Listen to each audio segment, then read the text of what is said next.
Hello, MJ here. Uh, I'm going to be talking about the Second Amendment, but I do want to mention the First Amendment.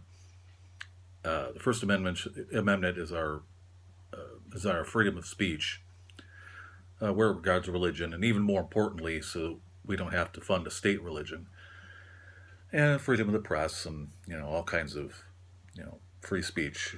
Uh, and the Second Amendment, to me, is the thing that guards that.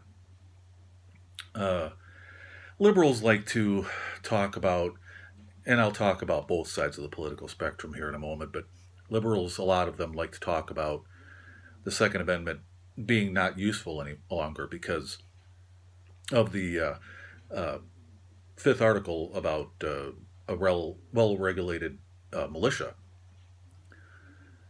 And they stop there. Again, it's a theme of mine through these videos on how to do history, and that you shouldn't stop at, at part of the primary sources because that's where your point is proven. You have to continue on. Composed of the body of people, that's not militia, it's people, being the best security of a free state, putting it on the state, which is very important because in terms of cases that you have had handed down and the Constitution being protected that way, I do like the Heller case, but the one that I like even more is the Parker case versus the District of Columbia. What you have there, the reason why I think it's more important is because you have a government, a state government, well, a District of Columbia government, banning using the Firearms Control Regulation Act, banning handguns and shotguns and everything. And it was by an appeals court of the District of Columbia Circuit Court struck it down because it was unconstitutional. And so that's important. That's another example of our system, our three chambers system checking, checks and balances.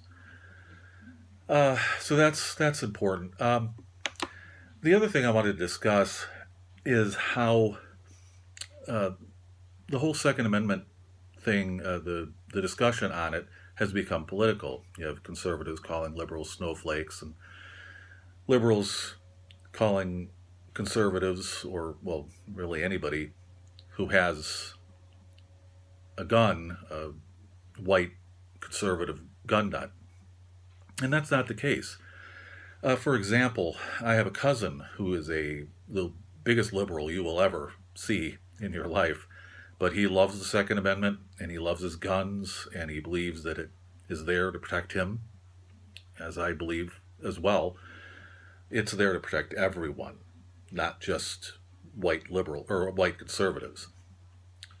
Uh, so, and with that same kind of thought going on in my head, I have a friend, a longtime friend, who she grew up in the Jehovah's Witness church, and her church was more like a cult.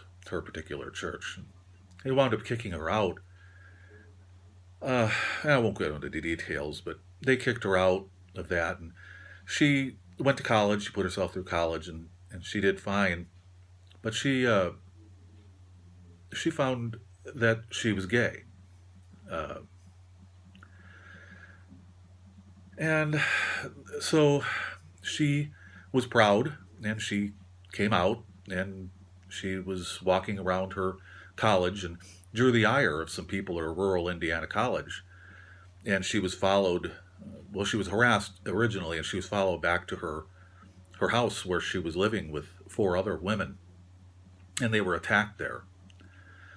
And the university wouldn't do anything about it. Um, and the campus police wouldn't either. So she went to the local police, and the people that helped her most were the local police, the city police, and the NRA. They trained all of them on gun safety. They went to judo classes, and they were able to protect themselves. And now this she's gay and she's a liberal, and this is proof that it is for everyone. The Second Amendment, it protects us all, and I believe that's important. It needs to be understood that it is for everyone. So, all right, thank you.